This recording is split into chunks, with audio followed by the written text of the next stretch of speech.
Good morning, everybody. Thank you all for coming to what we know is going to be a terrific presentation today. Special greetings to our partner libraries and colleagues and WRLC friends and others who are here joining us today. We're in for a treat to get to hear Lorcan Dempsey. It's not often that one emigrates from Dublin, Ireland to Dublin, Ohio. That is what Lorcan Dempsey has done after a stellar career in the UK. He is Vice President for Research and Chief Strategist at OCLC. He is a native of Dublin, Ireland, and he worked for some years there in public libraries.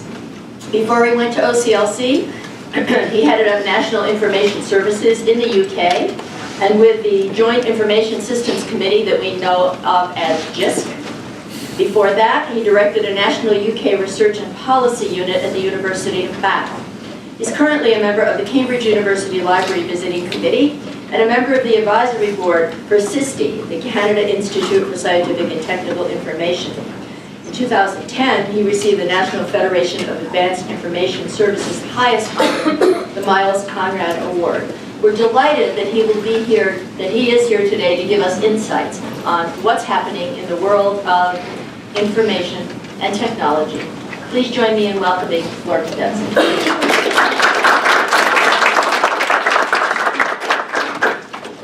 Thank you. Thank you very much for that. Can I do without the microphone? Okay, you can see me. Dublin, Ohio and Dublin, Ireland are actually very similar. You can hardly tell the difference. I need to apologize at the beginning. I had a wardrobe malfunction just now. I did go in and there was a single passion fruit split in half. I said, can I eat a passion fruit elegantly? And the answer was no. So those of you see, I have a yellow stain here on my shirt, so I hope I'll dry as I speak. Luckily, I did notice that it was passion fruit earlier, which was not the best thing to carry around on your shirt. Okay, so very pleased to be here. People in front of a nice view. I'll be happy looking over your shoulders at the view. What I'm going to say is going to be very general. I'm going to say some general things about the network environment, and then some very general things about library context related to that. I'd start with a picture. For some time, Larry Alford and Brian Shotlander are both on the OCLC board, and each of them manages a library that has a distinctive and distinguished and well-known rootless building. So what I've suggested to them is that they should have a calendar. A calendar of libraries in a brutalist idiom. So, just as a sample, I did this here the other day because it seems to me that you could feature. I don't know what month. Actually, that's true. Would you take the picture of the library in the appropriate month? You can decide which month showed you off the best. Now, I have suggested it. I'd have to say that the suggestion has not really fallen on very receptive ears. So I'd hold your breath on that. I think you can see it would be an impressive. It will be an impressive calendar. I don't know how many of them you recognize, but anyway. So I thought I'd begin as I'm from OCLC. I'm not going to talk about OCLC while I'm talking, but I did think it might be useful just to very quickly have a look at some aspects of the Georgetown collection in WorldCat. And we have we have developed by a couple of colleagues, Tom Hickey and Constance Malpass, we have a way of looking at collections that tries and suggests something about the distinctiveness of the collection when measured against the full breadth of what's in WorldCat, which, as you know, is a union catalogue of libraries in the US and worldwide. Do people know why I put this picture up? No. So we have We a have a collection. collection by the author of the Hornblower series. And it's one of your distinctions. And you may not realize it. So if you look at topics where Georgetown has more titles than other libraries, subjects where Georgetown has more titles than other libraries, so where it is distinctive in some way, this is what comes at the top of the list. So Graham Greene, where you also have collections, Horatio Horn Blower, C.S. Forrester, which just mentioned. But then also there seems to be an Arabic focus and a specific linguistic focus, which, based on my very superficial investigation, may have something to do with the presence of a faculty member, linguist, was here for a long time, who was published by Georgetown, whose dissertation is here.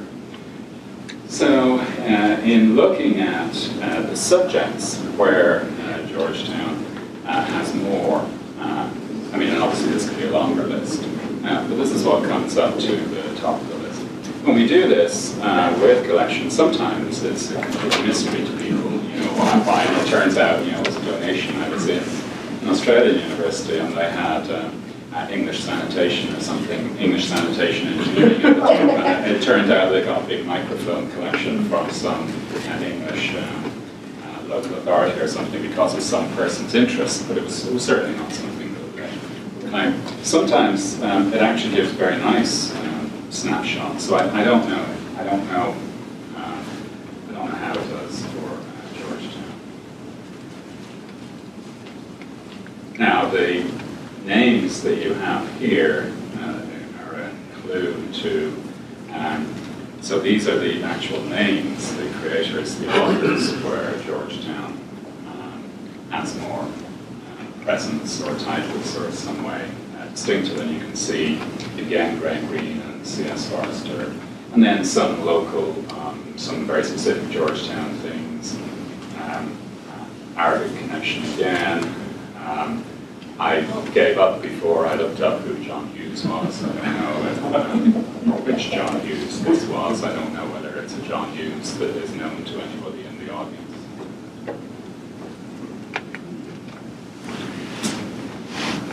Any big contribution to your collection, though. Anthony Pohl. I don't know whether you have a specific interest or a specific faculty or you're nodding. There's an author collection. Okay, so Greg Greene, clearly you have. I did find this out. You have significant Greg Greene papers and presumably collections to go with those. Which supported Norman Cherry. I did look in Archive Grid, our aggregation of archival materials, and I was interested to see that, I don't know how complete this is, but Teilhard to Chardin, followed by Graham Greene, in terms of, again, presence. So, just as a snapshot, this is, now as I say, you could, the list is longer, this is all comes to the top. These are places where Georgetown has more topics or titles than other libraries. Wikipedia says that John Hughes was an Irish-born prelate. He was the first Archbishop of the Diocese of New York. Yeah, you'll always find an Irish born.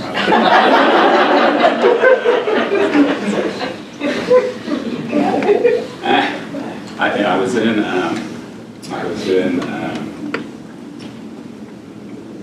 Helena, Montana, a while ago, and did this a different version of this, just looking at Montana. Top name was Irish born governor, first governor of Montana. So there's always an Irish born somebody. Not necessarily from Dublin. Okay, so that was just by way of prelude. And well, I should ask. I mean, is that that presumably? I mean, there's two things. Presumably, from the reaction, that's plausible. Whether it's something you boast about or Sure. is another question. And clearly you end up with some I don't know about that. You end up with some obvious things on these types of lists. What's John Hughes' connection? Has John Hughes a connection with Georgetown? Did you get that far? No, John Booktoy, no. We collect early American Catholica. That might have something to do with it. Catholica. Jesuit. Jesuitica. Do you say Jesuitica and Catholica? Actually, say Catholic Americana.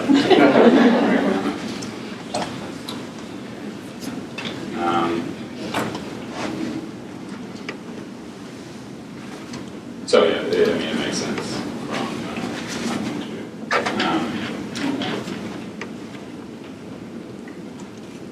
I was just thinking. I mean, it would be interesting to take something like whether we could circumscribe something like Jesuitica or Catholic Americana. The metadata might not let you do it. Yeah. I mean, if you could circumscribe something like that, you could get a snapshot that's more interesting than some of the more gross stuff that we regularly do. Okay. So that was a prelude about some of what. Pretty checking how the passion goes down. That was a prelude about a little bit about Georgetown in Lorcan. Okay, so I'm going to talk about the network very generally, and then say some things about libraries in that context.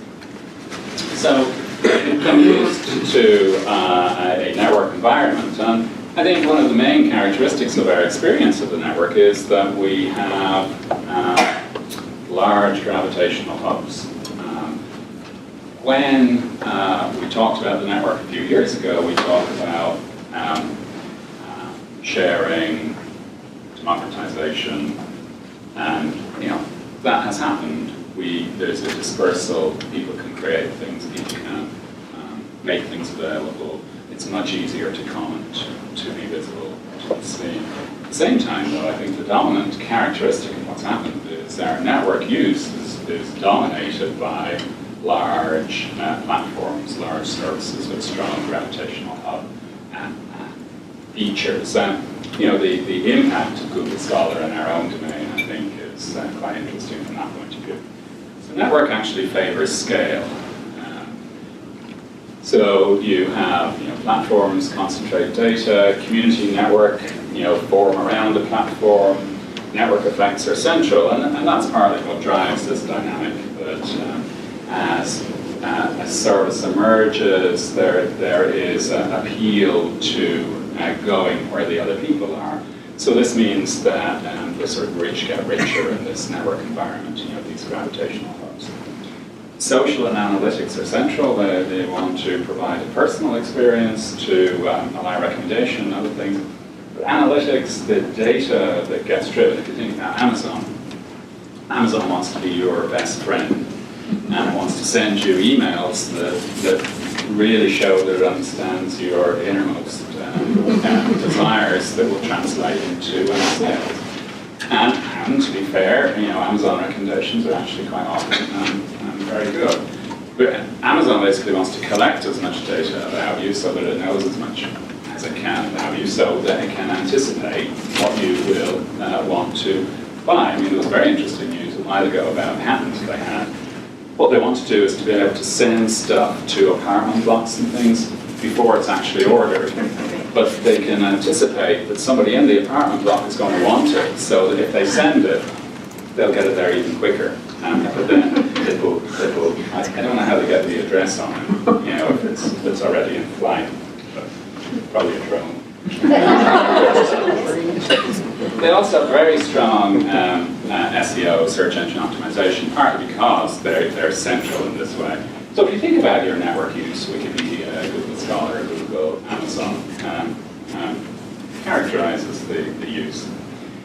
And there was an article in The Economist a few weeks ago talking about these platforms and basically saying that, well, when we were in a physical world, there were transaction costs, the labor, the effort, the amount of time required to do things was quite high. So it makes sense to put things close to you. So you have a travel agent, or you have a bank, or you have a bookstore, or you have a library. Whereas in the network environment, increasingly, the transaction costs go down, so this encourages these more central hubs on the network. And we've seen how travel or book retail or a variety of other industries have been sort of rewritten in this network environment by the emergence.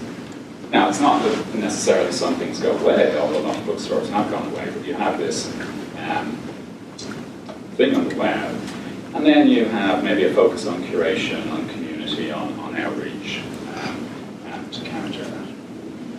You think about what's happened in libraries, something similar has happened. Libraries, their structure, their organization, very much a creature of this print world distribution. So a good library was a library that put lots of things beside the people. And in the print world, you have a distribution model that you distribute lots of things to lots of places.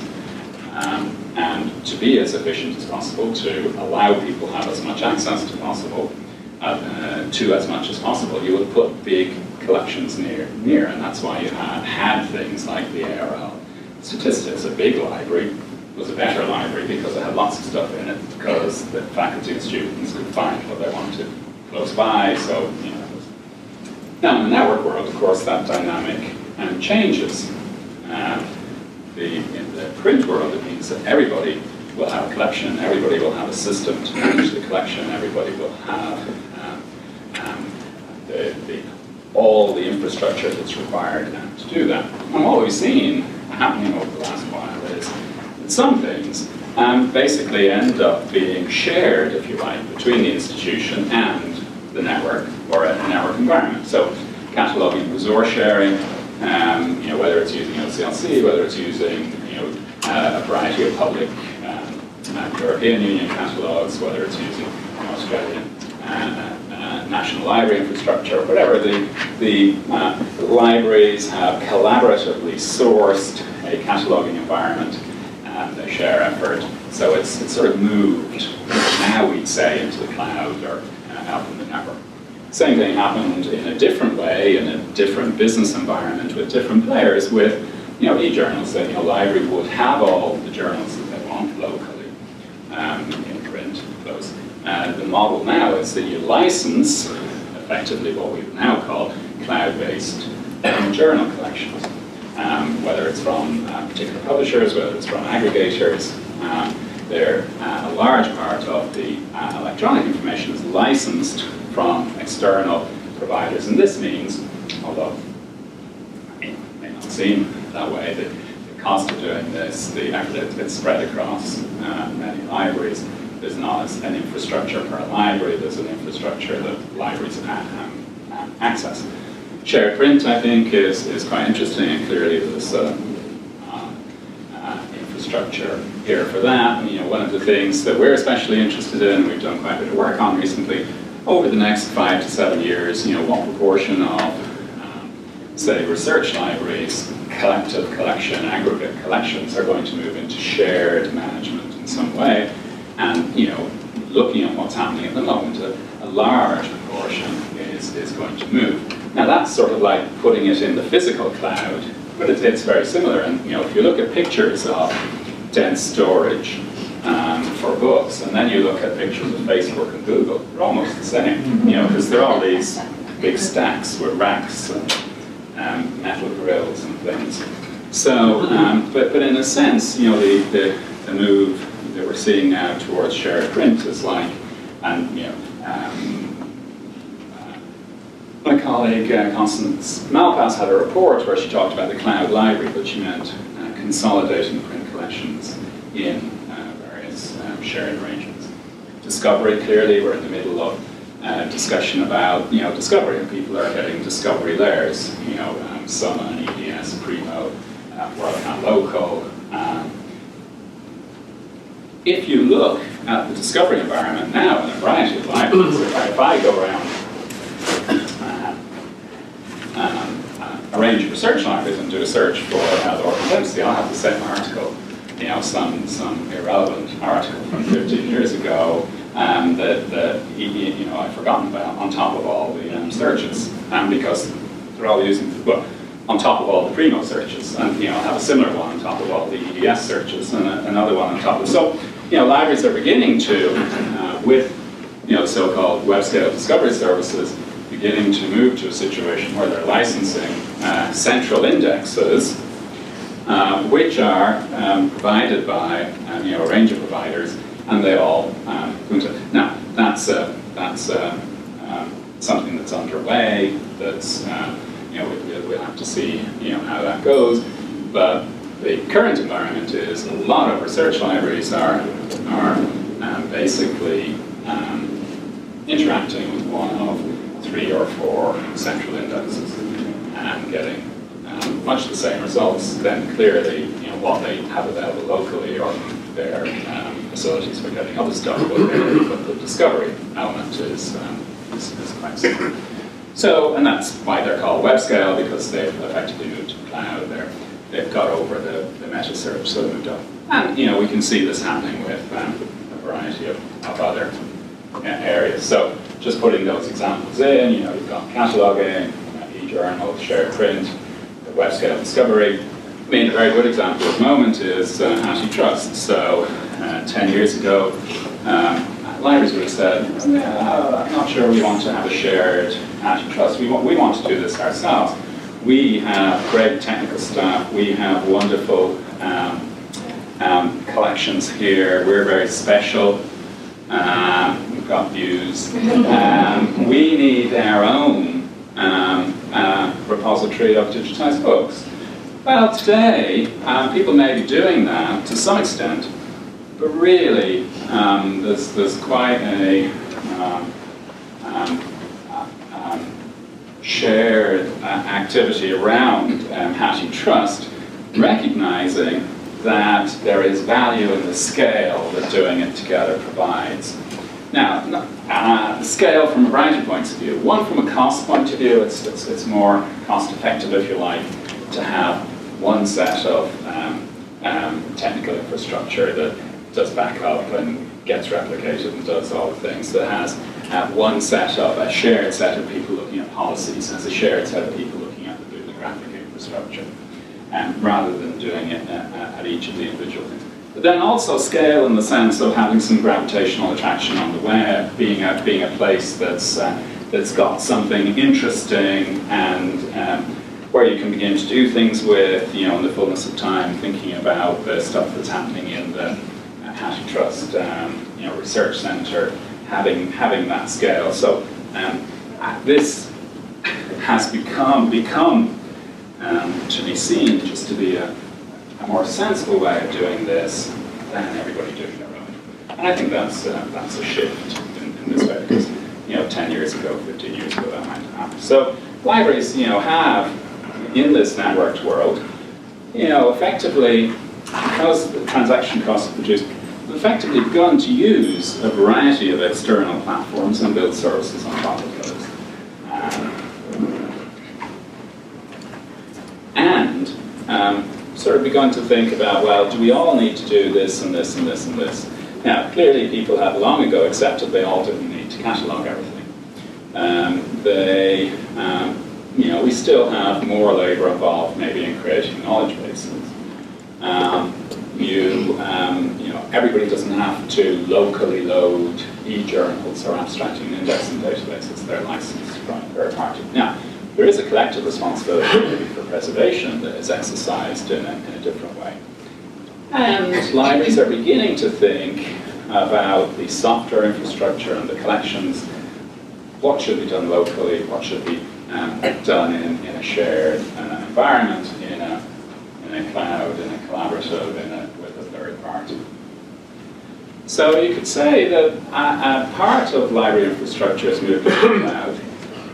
We're seeing in the network this sort of network effects in consumer services. They're becoming gravitational hubs. So the balance between people using Google Scholar, using library discovery services, people using Mendeley, using EndNote RefWorks. I mean, you've seen RefWorks developed in a way to be more like Mendeley because of this. But there are all sorts of places where you can see this. And there's Wikipedia, dare I mention it. My daughter had a school assignment, which it was crazy. She was told to introduce an error into Wikipedia because the teacher wanted to show how unreliable it was. How it spreads. Yeah. Well, but it didn't. She perhaps, foolishly, she should have spoken to somebody before. She decided to introduce an error into the entry for Chicago. Which appears to have about 4 million people looking at it. But she had to print out the entry to show that she'd done it, and Chicago's about 65 pages long. So she put the error in, she began printing it, and she printed 3 pages, and somebody had corrected it. So she did this 4 or 5 times, and then eventually she was banned. So my idea our IP address was blocked because they said you are trying to tamper with Wikipedia, and that was very irresponsible homework. Full of indignation, I was going to write a letter, but I never did. But here's a sign. I mean, a lot of our, these network effects driving. Consolidation does lead to sort of data-driven services in a network environment and experiences. And if you think, as I say, Amazon wants to be your best friend, as Netflix wants to, but everybody is sort of thinking that they have to know something about you now. They have to have a personal element based on data. And I think this is very clear in some recent developments, but I'll talk about that in a moment. So if you think about the network, this is the new CEO of Microsoft. And this is a sentence from the memo he put out saying how wonderful it was and how he looked forward to improving Microsoft and the world. But I thought this sentence was remarkable. I mean, what does Microsoft do? The desktop. So our job is to ensure that Microsoft thrives in a mobile and cloud-first world. So a company that gets most of its money, its biggest unit is Office Windows on the desktop. And what he's saying is, well, mobile and cloud are more important than that. So I mean, this is really remarkable, I think, coming from Microsoft, but it's a recognition, and you can see them trying to move various things to the cloud. Yeah. But the world has changed. I put that up, though, because it does seem to me it highlights this squeezed middle, that a lot of our activity has gone to these network-level services, and those network-level services are trying to be very personal, or a lot of the services that you do are personal. Or if you think about faculty, if they want to set up a blog, a few years ago, and I don't know what happens at Georgetown, a variety of universities have blogging environments and trying to encourage. I mean, now you just go to WordPress or Tumblr or something because you want to own it. You want it to travel with you. You don't want the institution to own it. But this sort of squeezes the institution. The way the desktop is sort of squeezed between mobile and cloud. the institution is sort of squeezed between personal experiences that people want and these network experiences that people want, because it's sort of,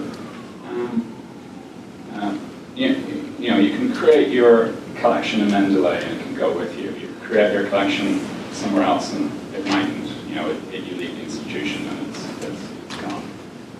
So I was reading this report from the Open University, which surveyed younger faculty, and they were saying increasingly they were going to network level services because they didn't want, if they left the institution or moved away, they didn't want stuff to be trapped in the institution. So the institution, I think, sort of squeezed between the personal and the network. So if you go back to Google Scholar, what Google Scholar has been doing over the last few years is introducing all these personal things, which are actually very, very interesting. They've got My Library, which is a recent thing. I mean, I find it a bit confusing to use. I don't know about other people, but basically they'll give you a collecting environment based on your site. So what they do is they look at your citations and they pull everything that you have cited and everything that's been cited by you and puts it into My Library. They do updates for you, so they'll send you an update saying you've just been cited, or stuff you're interested in has just arrived. These are the updates. They're effectively recommendations. I had to make sure there was nothing embarrassing there before. Once my children began using Netflix, I couldn't use Netflix as an example anymore because of the stuff that it was recommending. But basically, it's recommendations based on what it knows about me. So when I go to Google. So what Google Scholar has done with very little resource, Google Scholar has very little resource. It has all the infrastructure of Google to work with. But there are very few people actually working on Google Scholar. But it's done a lot of work to try and create this personal environment alongside this sort of network thing. So it's trying to now Google Scholar has also been very good about the institution. It's recognized what they want to do is to get you to something. They want to get you to a result. So they have, early on, earlier than others where they showed the way, they allow you to register your result, or as you know, and to get through to local stuff. So they've been very aware of that, and they've tried to do that. But they want to do that because they want to keep the person happy, not necessarily because they want to keep the institution happy. Yeah. But this is they've added a lot of personal stuff. And if you look at several announcements and developments close to our own space recently, obviously last year was at Amazon bought Goodreads. Elsevier bought Mendeley. EBSCO has just bought Plum Analytics, the company that puts together altmetrics, web usage, variety of analytics. Springer and Elsevier are both now integrating altmetrics from a company called Altmetric into their services. They've just begun doing that. So this is this sort of similar dynamic. These are sort of network services, and they realize that the way the world is going, they need better intelligence about the individuals using them. They need, so Mendeley is actually very interesting. I don't know, I assume a variety of people do use Mendeley, but the search in Mendeley is very good. For what you can get, it does the recommendations and so on. But what Mendeley gives Elsevier is all this knowledge about what people are using, what they're collecting, what they're clicking, and they use that clearly, as intelligence to drive their own thinking, but also because they want to create a more webby environment for users. That users now get recommendations, they get these things. Similarly with Goodreads. What Goodreads gives Amazon is this connection into users' tastes, intentions, collections. So it, and here, I think this really, it's responding to both the desire for more data about what people are doing, but also that in the web environment, people expect to be told, here are other things like these, or here are things you might be interested in, or people who did that did this, or so. This is really, if you, Goodreads, it was Goodreads 18 months ago, maybe, I don't know, a year. But Mendeley was later. Fun Analytics was only a couple of months ago, and I think news about this only came out recently. So there's been a really sudden rush here. So again, what you have is the sort of web and the personal together, because that's what people are expecting. So if you think about this from a library point of view, what's changed? Libraries grew up in an environment where resources were scarce and attention was abundant. So libraries put resources close to people because resources were scarce and that was the best way to do it. Now, resources are abundant on the network. You might say they're not as good or they're different, but convenience trumps quality. So and attention is scarce. People don't have time. They don't want to spend time doing things. And this is really a very significant change. Related to that, then, oh look at that, I should have been consistent, shouldn't I, with now and then.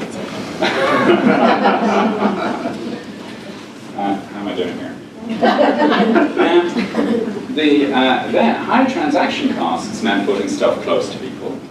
Now, reduced transaction costs favors network platforms. You put things, you consolidate things on the network. That's sort of related to that. Then, the library is the user focus, the institution. It was where you went to because resources were scarce. You wanted technical reports, you wanted expensive journals, you wanted a range of books that you weren't going to buy yourself, you go to the library. Now, there's a network full of that type of stuff. Library services are now built around the user's workflow. But then, if you think about an environment where resources are scarce, attention is abundant, people built their work patterns around the library because they had to. You would go to the library, you would study in the library, you would make sure that you did what was required to get the resources that you need. So it was reasonable to expect people to build their workflow around the library. Now that we're in this network environment, increasingly people want services to be built around their workflow. And that's what's happening with Goodreads and Mendeley and all of these things. These things are trying to get into the scientists, the readers' workflow. They're trying to be in that flow. And the issue for the library quite often is that it requires climbing over a fence or going through a door or walking. So in this context, it means that there's a lot of thinking sort of recently about the value, the focus of the library. I found this quite useful. This is quite an old article now from Harvard Business Review, talking about, in the business literature, talking about organizations and what's happened. And what they claim is that what we've seen is in a more physical world, in a world where interaction costs are high, that a firm or an organization or a library would internalize lots of stuff because that was the efficient way to get it done. You buy books, you bring them close, you catalog them, you provide reference services on them, you do whatever, you internalize all of that.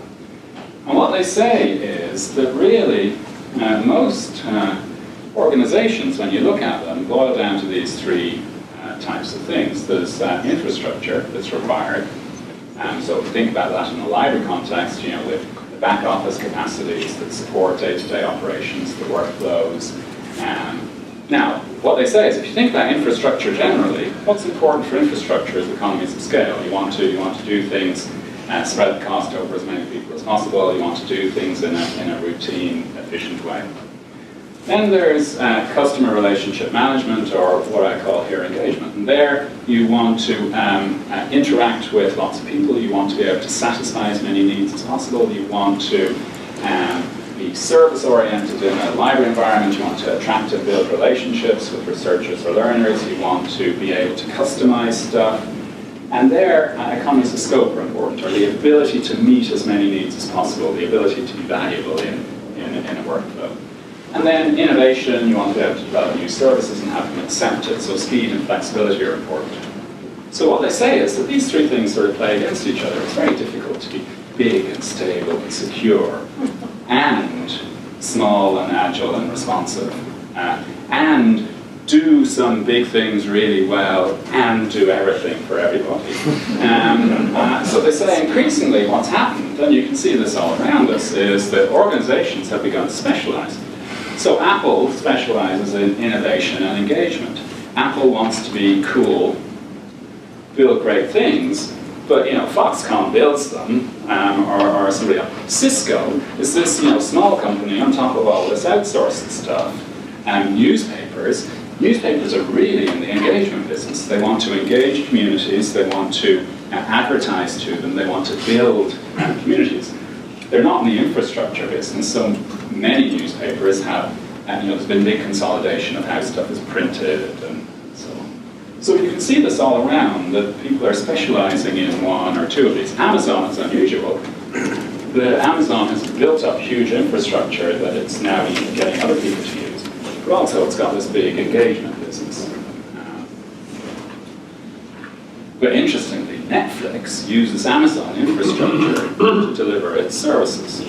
So Netflix says, our goal is not to be the best infrastructure service in the world. That does absolutely nothing for us if we can get the infrastructure reliably somewhere else. So Netflix sources its infrastructure from Amazon, who's a competitor. But they recognize that Amazon, because Amazon is doing that infrastructure, will have to do it as well as possible. Now that may change in the future, but at the moment, the Netflix stuff comes off Amazon servers. So this is what they talk about: engagement, innovation, infrastructure. Difficult to do all of them very well. And going back to what I was saying earlier, I think libraries are increasingly struggling with this because it's okay. You're going to have an ILS, you're going to have a resolver. It's going to be more or less the same as the ILS and resolver down the street. You have discovery layer, more or less the same as the discovery layer down the street. So what is it that you should be putting effort into that's distinctive or different in some way? So this is the does every library do everything? We've already discovered no. But going forward, as pressure increases, as the network environment changes, what does that mean? It means really that you have to think about what business are we in, what's the focus, so strategy is about choices. I think what we're seeing at the moment is, from an organization like OCLC, it's quite interesting. The types of libraries are in fact looking quite different from each other, or more different than they have in the past. And I think part of that is because the libraries are trying to reconnect with their host institution, their parents' goals. So, research library trying to figure out what does deep exploration in a research university mean. Public library, what are the city's education, civic engagement goals? And that means, that reconnection means that the thinking about value and so on has I think, diverged a little bit, even if, some of the basics are the same. So, where is distinctive local impact? So a particular type of university, thinking about enriching the student experience to connect to institution goals, improve research effectiveness, promote civic engagement, equip citizens with learning skills and tools. I mean, it's really interesting seeing how a variety, especially of bigger urban public libraries, have really begun to get into life skills very seriously, whether it's providing integration, information, homework help, the maker movement. And then thinking, what should be done collaboratively and what should be done by others, because you want to spend your time on the things that help you connect with your your parent institutional mission that make what you do add value in that context and be seen to add value, not just keep the machines going. So in that context, seems to me that what we have is an environment where we can see, in the context of the three things that I mentioned, three big trends. One is a shift to engagement, thinking about how do we, and the way I describe it here, how is the library an effective actor in the research, learning, and skills environments of its users? How does it actually reconnect with changes in the way research is done, changes in the way learning is done, and seen as an active participant in those, rather than as somewhere that you come to. So that shift to engagement. I think what we've seen is a big focus on right-scaling infrastructure. So the antitrust example is a case where I was saying the right scale to do that is a collaborative level. The right scale to do, cataloging is a collaborative level. The right scale to do something else is here, it's local, because we want that connection. So this collections, so what types of collections should I manage, promote here? What should I do at the WRLC level? In the context of emerging antitrust or various other things, what should I do at that level? So this idea of right scaling, where should we be investing effort and where should we be allowing? So rebalancing, if you like, the investment between local, shared and third party so as to improve the impact efficiency that you have within your own environment. And I think from that point of view, collaboration becomes more important out over time and becomes more important. I was at a meeting a while ago where an ARL director was bemoaning the lack of a ready-made group to collaborate with. And the advice was that they should get a football team. And now they could join CISTI. But it is quite interesting now looking at something like CISTI, or looking at Orbs Cascade, for example, I mentioned later Too Cool with Cornell and Columbia. I mean, libraries are very differently situated in terms of the collaborative environments they have available to them. And then innovation, we have a view of innovation as doing cool things or nice things, but really innovation has to be repeatable and scalable. It has to do things, and then it has to have a life, has to move forward. And what's innovation today may be infrastructure tomorrow as it becomes. Okay, so I'll say a little bit about each of those. So a shift to engagement. This is a bit washed out, isn't it? This is a lovely picture anyway. This is a library card that was designed. San Francisco Public Libraries had a competition for their users to design library cards. And this was easily the best one, but it didn't win. So what this is it represents the joy, creativity and fun that come from learning. The woman's reading a book hanging from a fisherman hook while the world around her blossoms from her imagination. And anyway, it didn't win. But I thought the idea was very nice. So they're using this website that allows, it's sort of got a social, collaborative sort of role. So the library used the website to have a competition, and they went to schools, various others, and it really generated a lot of interest. But I just thought it was a very nice signal or way of introducing engagement. And as I say, I quite like the picture, so I need to find a way of using it. So here is another picture. So this is from University of Minnesota advertising. I quite like this as well because it relates to what I was saying about collections. So the University Library's Halloween book sale, a monstrous array of cheap used books bulldozing its way through Wilson Library basement, 2 days only. From scholarly treasures to trashy novels, all priced to move. I don't know who made the. I don't know whether they're labeled. Scholarly treasure $5, trashy novel $6. I don't know whether they. I don't know who made that. Anyway, I thought it was quite nice, but I just use it to accompany this. A few years ago, around these institutional profiles. And this was a sentence from the Minnesota one. In alignment with the university's strategic positioning, university libraries have reconceived goals, shifting from a collection-centric focus to one that is engagement-based. And meaning by that they have to find ways of interacting with research and learning and behavior. So there are all sorts of ways in which you could talk about this. I thought I mentioned just a few examples. Making expertise more visible, the power of pull, that if expertise, capacity, facilities are more visible, it pulls people towards you. Libraries historically focused on consumption and curation because the materials came in, looked after them, and then the creation sort of happened, and it's part of a chain. But now what's happening is thinking about data, thinking about new forms of publishing. There's a more engagement maybe with creation, so it's not just consumption. Oh, sorry, that should be curation. Yeah, dear. Yeah. That should be curation. CU. I had something very silly there, and I changed it. I introduced a mistake.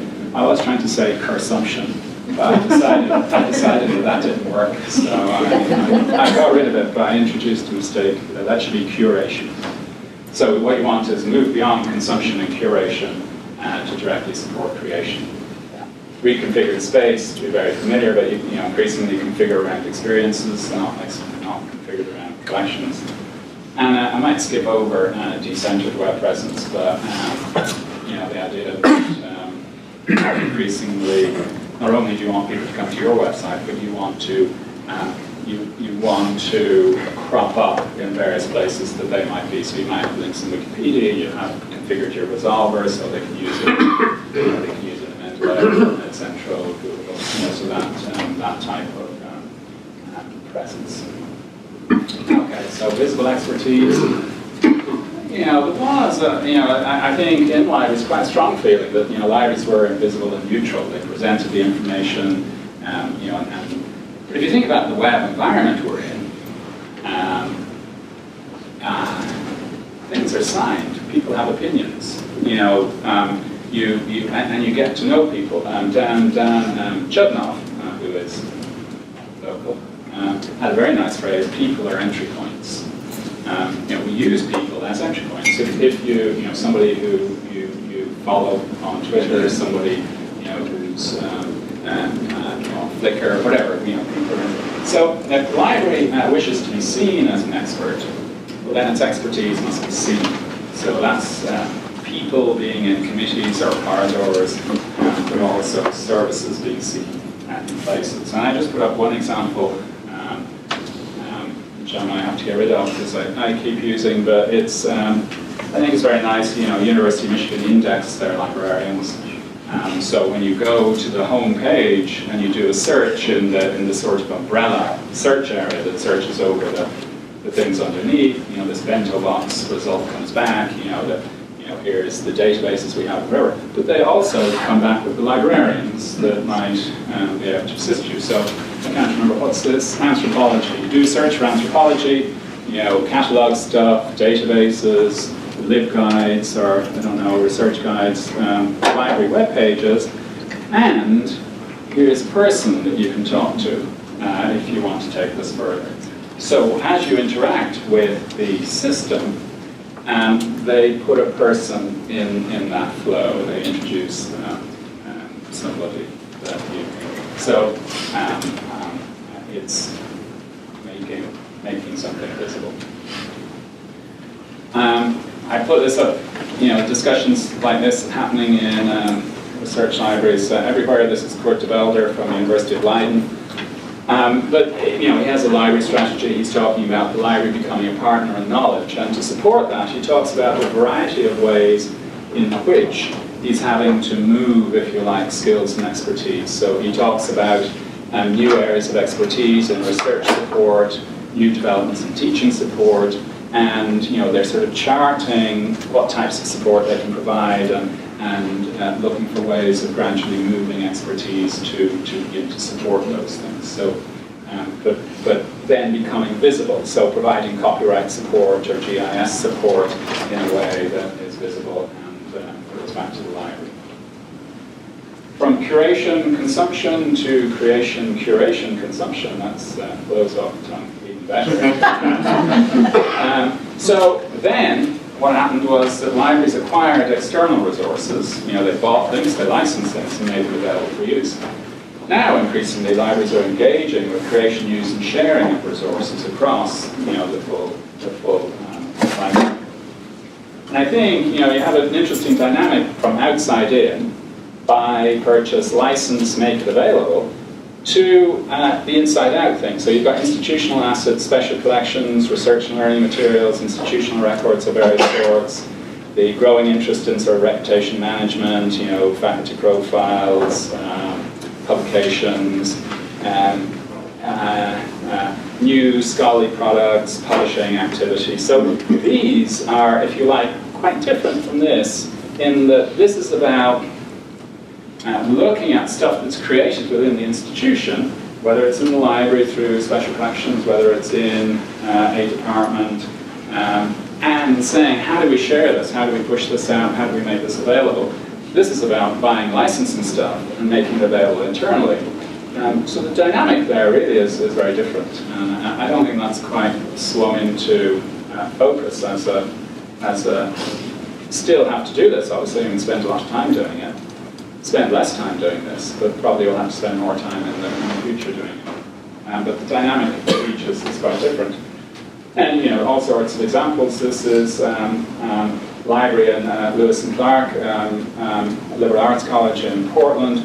So collaborated with faculty around creating a ceramics image resource. So, and this library has very explicitly said this is a large part of our future. This is going to be increasingly commodity. We're small, we're going to buy some books, we're going to do some things. This is what our faculty are doing, we have to help, we have to show. So they have consciously moved to do more of this type of partnering around new scholarly products, around issues, around making, disclosing types of things. This is quite interesting as well because they use Flickr to put the images up. They do the images locally, but they also put them on Flickr to benefit from Flickr's infrastructure and social apparatus and so on. Again, this is just quite a nice website, I think. Right. Websites should be much brighter, micro websites as a general rule. Just throw that in. But this is quite a nice, bright website. Now, it does inherit it from the institution. It's quite a nice, bright institution. This is University of Technology in Sydney. But again, just put it up as a nicely presented, they align publishing activity with repository activity. Obviously a lot of discussion about what type of support libraries provide for publishing, what types of support institutions provide for publishing. It may or may not be a big aspect of what libraries do, but I think it's the attention, the investigation is a signal of this deeper engagement with local creation processes. And I put up this Sean O'Fallon from Dublin, Ohio. He had this very nice quote, which I just thought fitted in here, and I always like to use it. People should think not so much of the books that have gone into the library, but rather of the books which have come out of it. So he's talking about National Library of Ireland, which is in dire straits. But what he's saying, I mean, the creation is what's important. You do the consumption, the curation to facilitate the creation. Now, in this type of environment, the creation is something maybe that happens over here, and you don't necessarily see it. You have a note in the preface saying a thank you to the wonderfully helpful staff at Georgetown University, whose libraries are an incredible resource. But now, there's potentially that deeper engagement with certain creation activities. The research data comes to mind there as an area of interest in space. Space used to be configured around collections. Big shift to try and configure more space around, the student experience, around exhibition in some cases, around access to specialist staff, access to special equipment, collaboration. So really shifting space to being around experience rather than around collections, and this sort of pushing at the same time the broader interest in shared print. Put up this example not because I've never actually been to this library, Stephen S. Clark Library in Michigan. University of Michigan sounds quite interesting. And it goes back to what I was saying before as well. And people here may be familiar with it. Some people. they have a library that brings together their data expertise and their maps and GIS. So they're sort of saying, here's a selection of things that sort of goes together, and you know, you come here, you have access to facilities, to specialist equipment, to expertise. So it has all of those. But the reason that I put it up is just I like the way they described it. So you know, I highlighted these words. You know, so what you have is expertise, data services, collaborate, creatively collaborate, presentation, showcase, creation, study spaces, comfortable, flexible, collaboration, nexus, data services. So I mean, the whole focus is on this idea of experience, expertise. You know, just the way they describe it, I thought was you know, enforced that.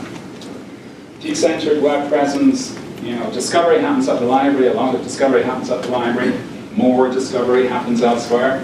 You know, on Google. You know, any big information provider will tell you, you know, they get more traffic in from Google than they do in from, you know, particular library or other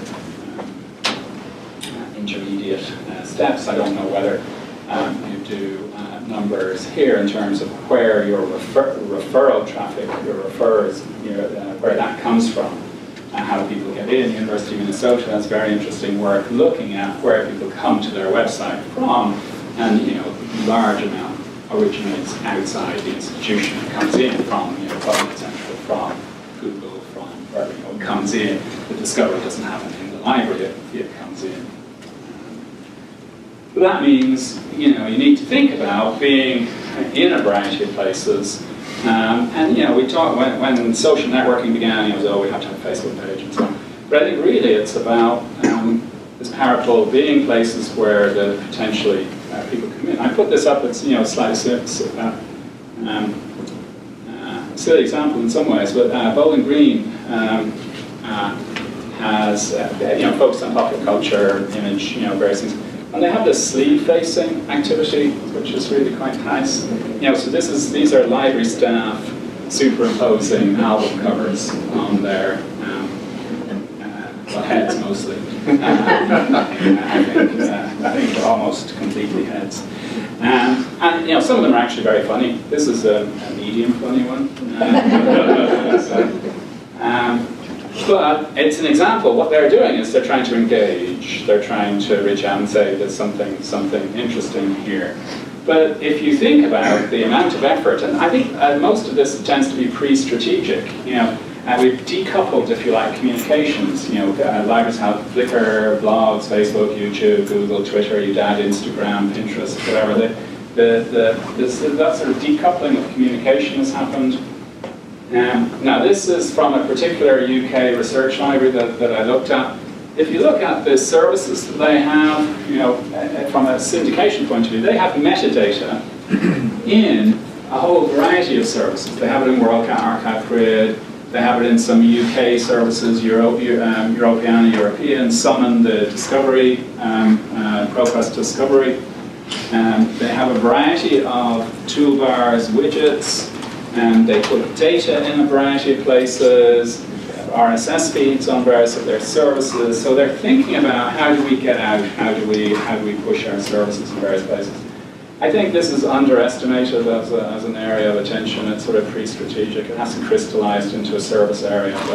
But how do you get to people who don't come to your website, I think is interesting. So you think about putting links in Wikipedia, configuring resolvers, claiming a library in WorldCat, Google Books, that happens depending on holdings. SEO, search engine optimization. I mean, that's effectively interoperability with the web, interoperability with Google. Some libraries treat it as a bit suspicious, but I mean, it's a big focus on interoperability. So why don't you interoperate with Google or the web? Why don't you provide your services in a way that Google will make the best of them, or Google Scholar will? Google Scholar has advice about metadata and so on. Kenny Arledge at Montana State University has been doing a lot of work sort of at how libraries really can do more in this area to do better in Google searches. You would have thought it would be a bigger area of So thinking about engagement generally, there's this increased orientation to the user, parent institution, increased focus on value and research and learning process, on pulling people into the library, making expertise visible, really on distinctively local, distinctively impactful things. So at the same time, that means that you might be thinking about or interested in right-scale infrastructure. This is pitched from the, some of you may see, recognize from the OCLC webpage. It's a cloud collection.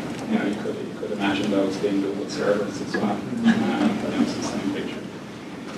So examples, obviously people have consolidated negotiation and licensing, some effort around library systems infrastructure, some effort around digital infrastructure, processing capacity. Some libraries have come together to do shared print, I think, going to be quite big. I won't spend very much time on this, but just say that increasingly libraries are thinking about how to do locally what creates most distinctive value and share and make sense for what makes sense for efficiency and impact by what nobody should do.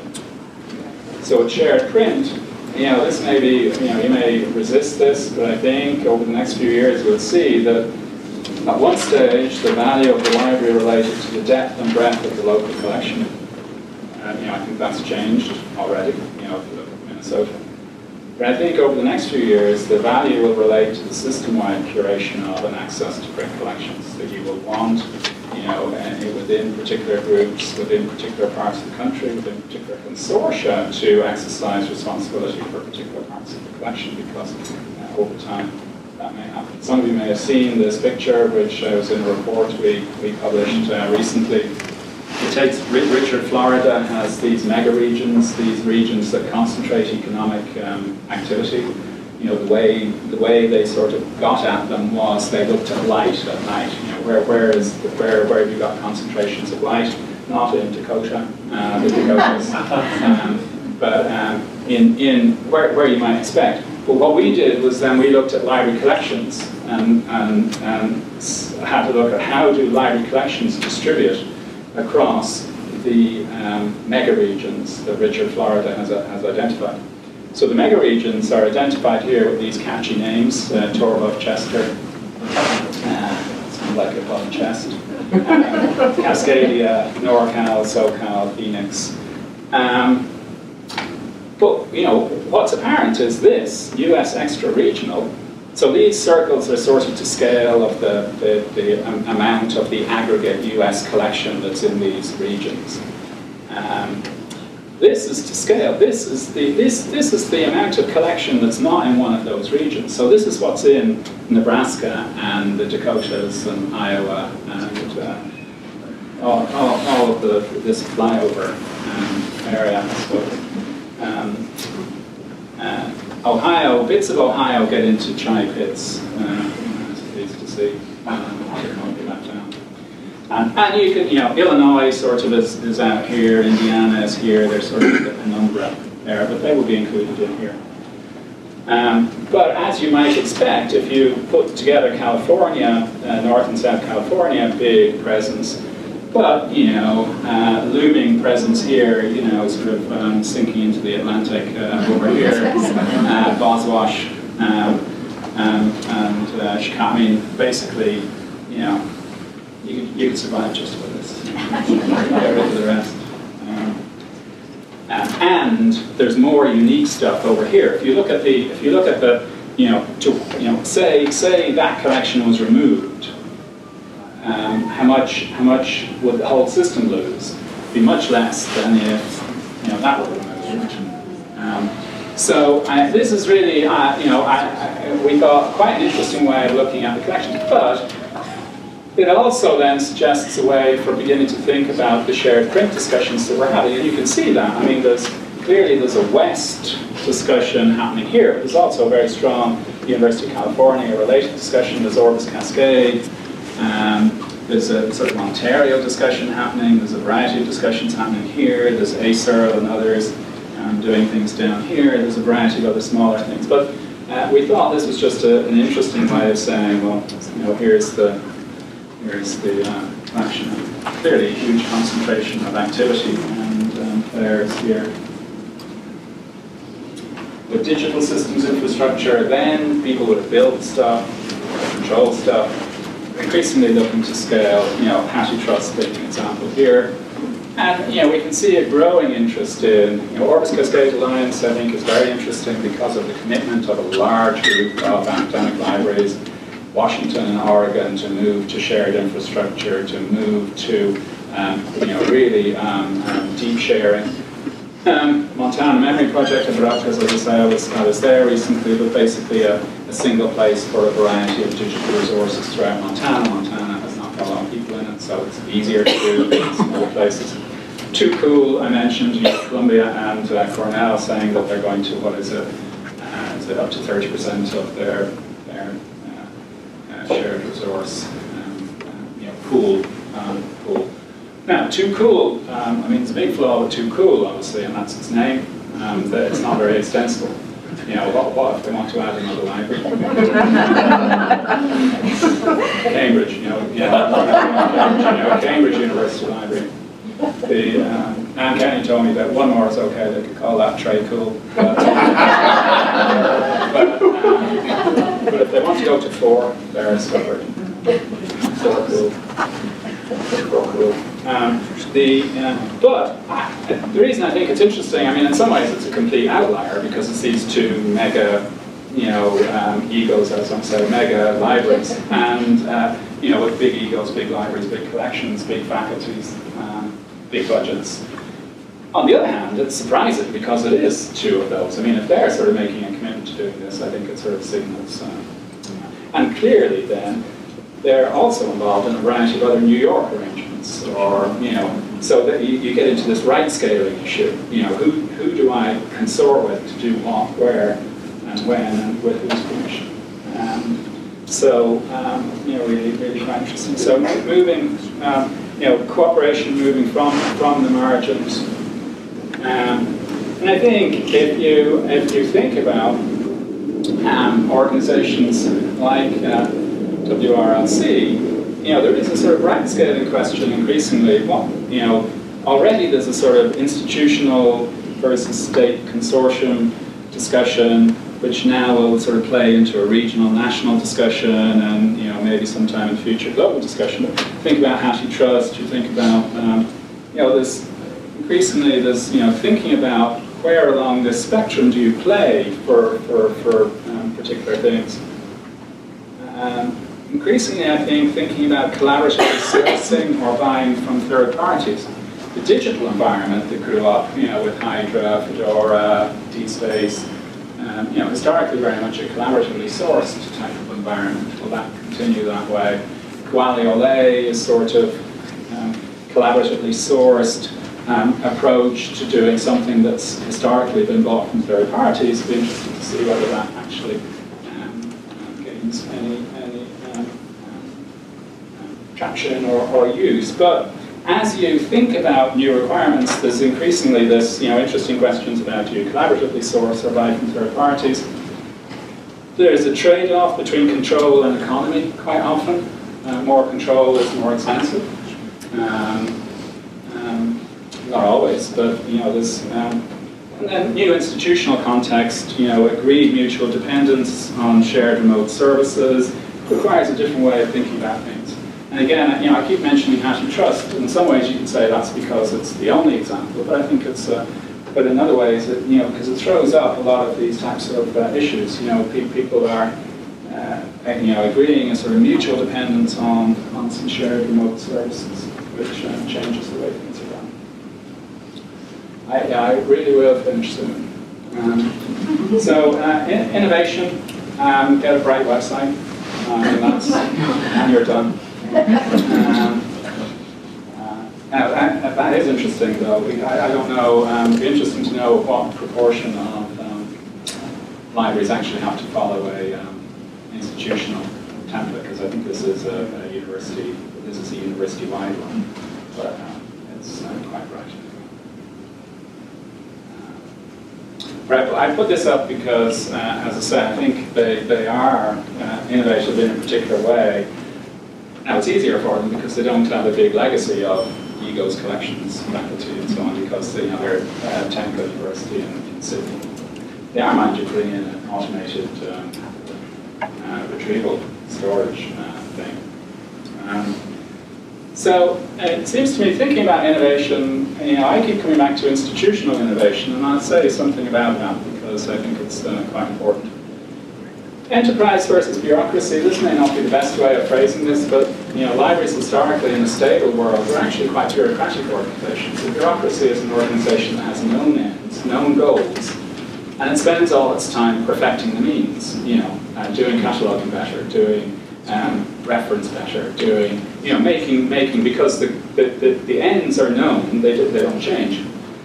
In the current world, though, what we have is the goals or the ends are sort of shifting. So that sort of bureaucratic mentality doesn't work because in a bureaucracy, you just try and do what you always did better. So now you need a more enterprising mentality that says, well, we'll have to shift from here to here, we'll have to make an investment there because that looks important, we'll have to try and stop doing that, which is very difficult for libraries. I mean, if you're a company or a firm, you can decide we'll discontinue this product line, but you can't just stand up and say we're going to discontinue books and history because it's not very efficient. So the library has all sorts of frictions and constraints which make it difficult. But we are moving to a situation where libraries are having to make decisions about investments and directions in a more stark way. That requires this enterprise. New forms of engagement, and that throws up new infrastructure or new other things, and obviously there's a skills issue. And I think I like this repeatable and scalable because I think a lot of what we tend to think of as an innovation is cool things and nice things, but if they don't last, if they don't get used by lots of people, then it's interesting. But I mean, I spent a lot of my career doing interesting bad things, so I don't want to.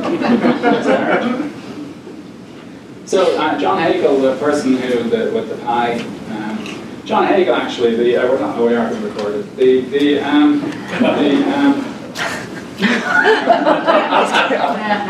I was going to say that if you follow somebody on Twitter, quite often it can give you a very different impression of the person than if you just read them or whatever. I won't say anything about John Hagel, but there are two singers, one of whom I think is extraordinary and wonderful, and I follow her on Twitter, and it's extraordinary. And the other I've gone off and targeted because the Twitter is a little bit harsh and so on, so it's just funny. But I was going to say something about John. So they have the same, and he works with John C. Brown, that people will know. So they have this discussion about innovation, which I think is very relevant. So they say a more fundamental level of innovation, institutional innovation, redefining the rationale for institutions and developing new relationship architectures within and across institutions to break existing performance trade-offs and expand the realm of what's possible. Well, that's a bit long. It wouldn't fit in a tweet. But I think what they're saying is actually quite important. What they're saying is that increasingly, a large part of innovation is changing these relationship architectures. And if you think about that in our context, what these things are doing is changing a relationship architecture. In each case, it's moving collaboration more central. They have a commitment, however well they do, to a certain percentage of what they've done, what they do will be shared. They're moving. And they have a favorable situation. They have a consortium, they have trust, they have an infrastructure. You can't just do this. There are all sorts of things that are required. They're changing the relationship architecture. They're moving to a shared system among all academic libraries in Washington and Oregon. They've got other shared activities around collections. They're going to deepen that. So in the terms I've been talking about, they're looking at sharing infrastructure so that they can focus institutionally more on engagement. But what they're doing is they are changing the relationship, the architecture of relationships.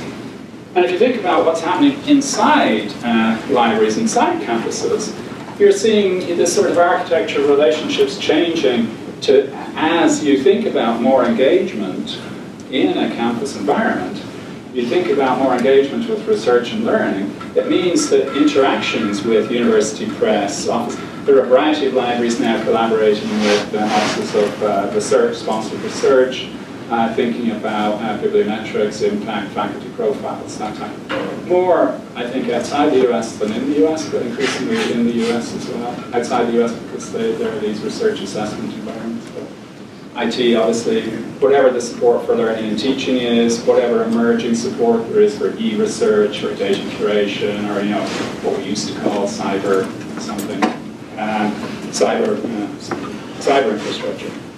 Maybe a writing center, and see, that's a very subtle thing there. Writing center, and I put an English spelling. It's very subtle. Academic departments, variety. But if you think about, engagement, visibility, power of pull, the types of relationships with the types of people that are doing things, and a variety of these people are also saying we have to be more engaged, we have to be involved in creation, we have to, so that changes as well.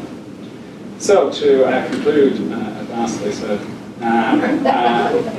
right scale infrastructure services find the appropriate. I think these are three big things for libraries: right scaling infrastructure, shifting resources to engagement, and evolving information services which improve, obvious things.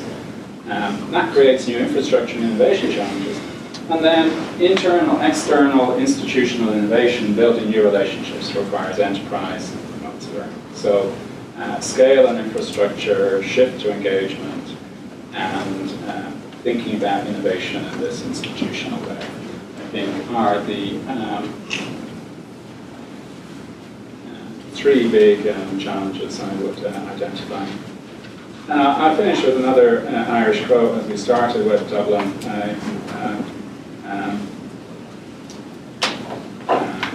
It does seem to me that libraries are important institutions, and to continue to do this, which I think is really quite a powerful statement. The library is a place that has no agenda other than allowing people to invent their own agendas. To continue to actually do that, we have to be engaged in the way that statement. Digital tools and Irish author and journalist. So I'll stop there. Thank you very much.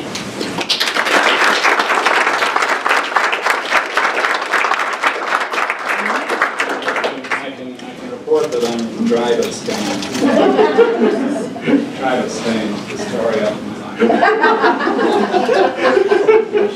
Open for questions, comments, passion fruit discourse.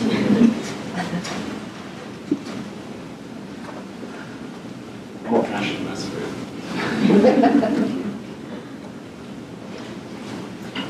Somewhere in your presentation, you talked about how we should be using the economies of scale, like Hockey Trust, or leveraging more consortially, or doing things not on our own, but actually collaborating to building something that's together. How do we change our mindset to do that? Because we all want our specialized niche thing. I want this object to be searchable exactly this way with these three things displayed, whereas the third object to be exactly searchable another way with the other four things displayed. So how do we change our evolving mindset as library staff, library colleagues, librarians, just all of us, to move ourselves into that shift? Because that is increasingly what our users want. Yeah, I mean, that's a very relevant question. Does anybody want to answer it? And we're struggling with it at just about every library. Yeah, when you talk about just the special, it reminds me of my favourite bumper sticker. It's does anal retentive have a hyphen?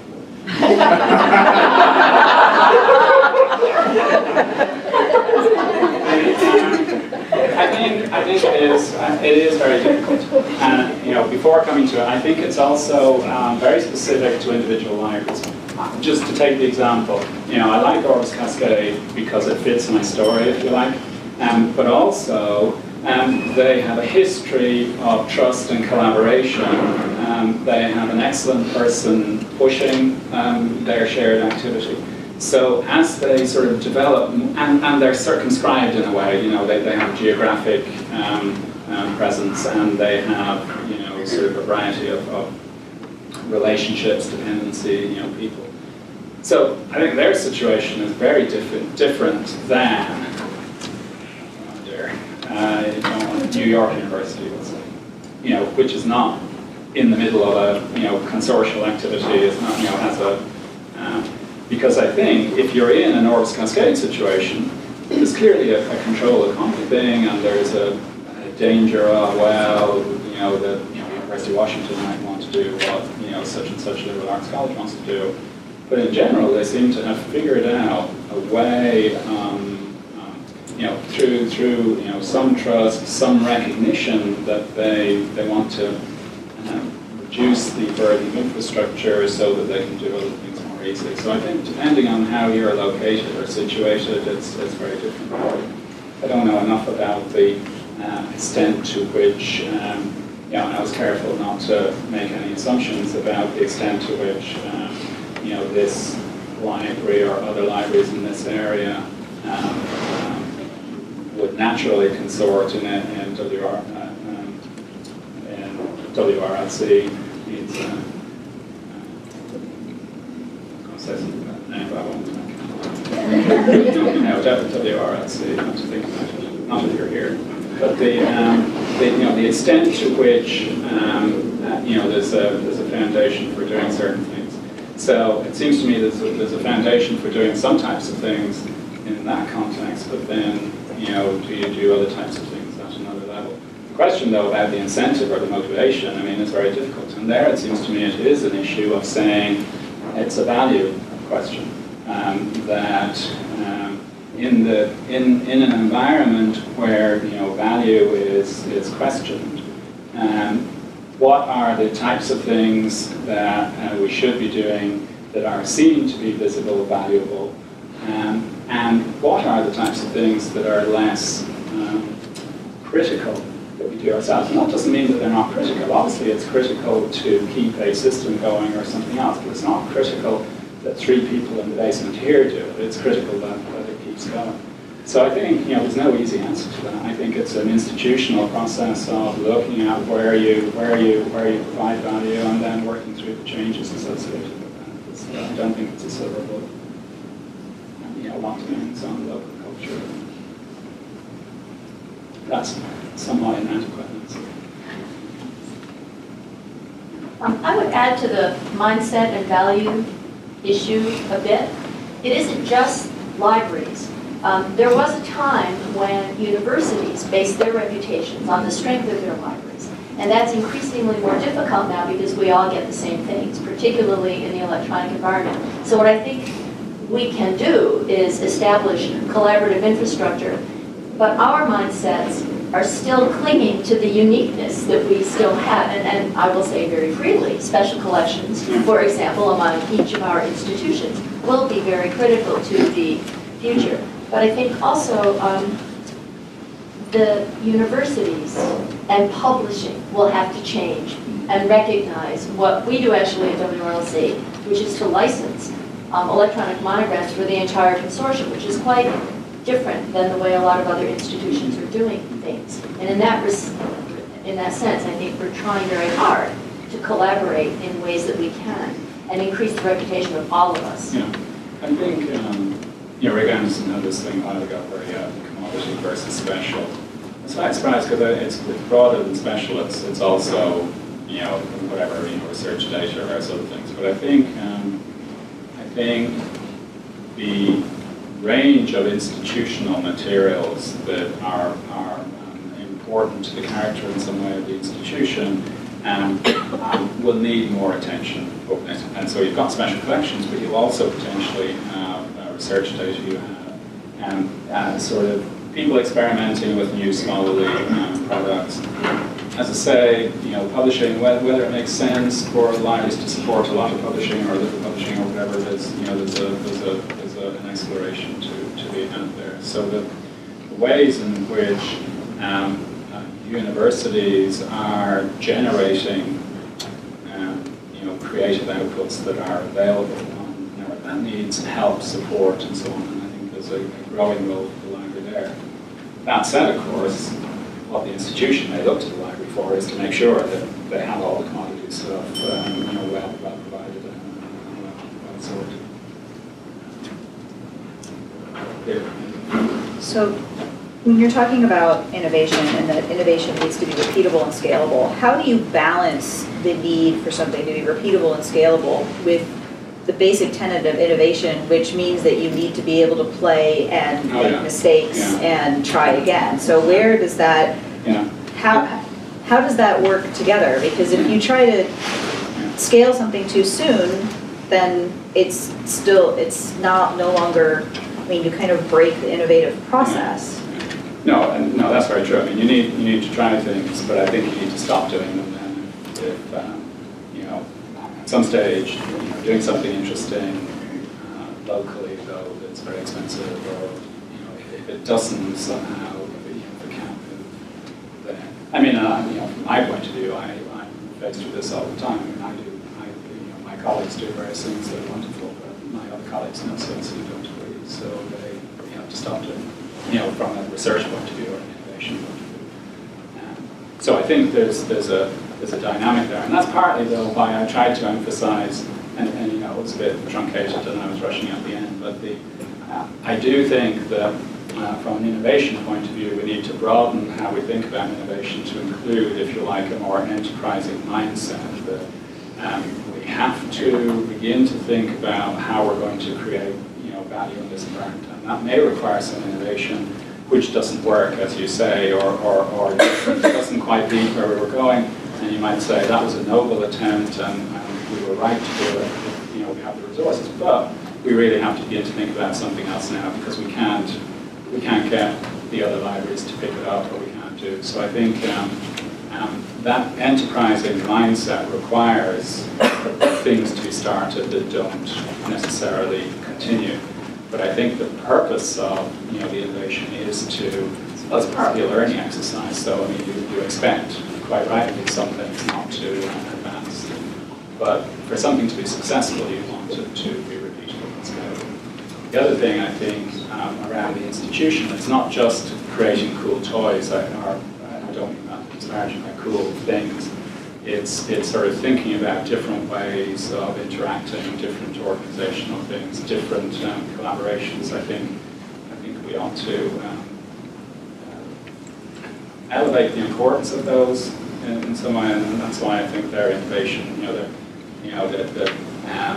If you can come upon a new way of doing something among 5, 6, 7 other libraries. That means you can focus on something else. That's innovation, even if it appears very boring.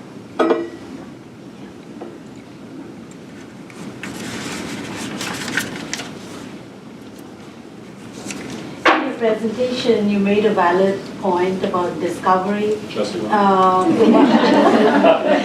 The part where you say that libraries are more focusing on their web pages and they spend a lot of time trying to improve their catalog, search features, trying to improve their discovery systems.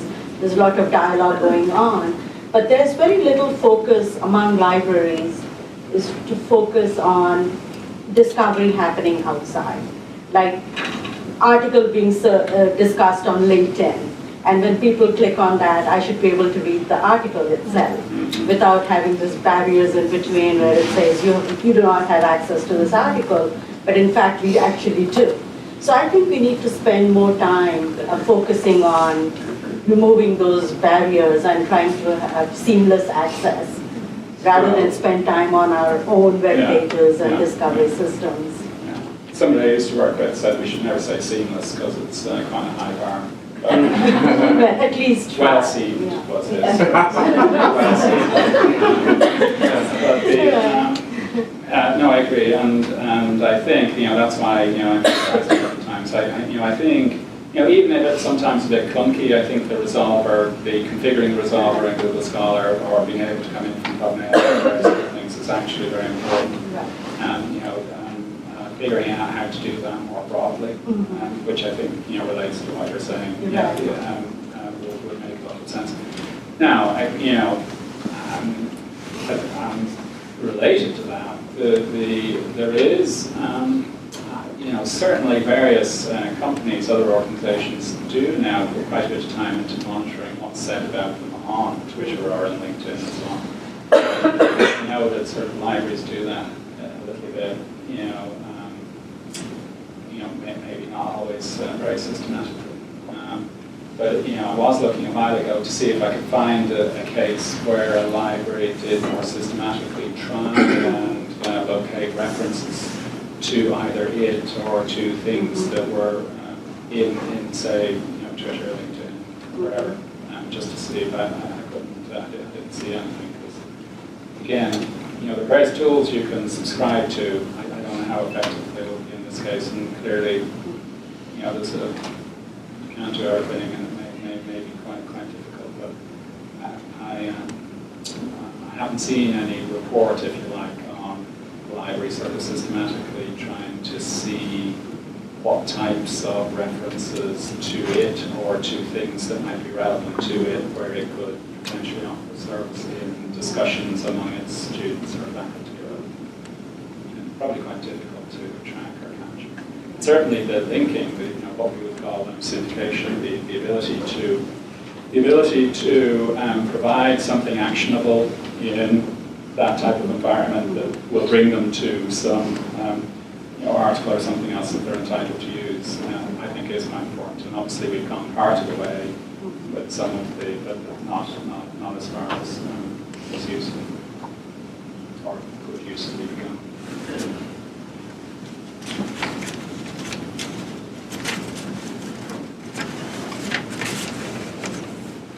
I think this has been a terrifically fascinating presentation. Join me in thanking Lorcan.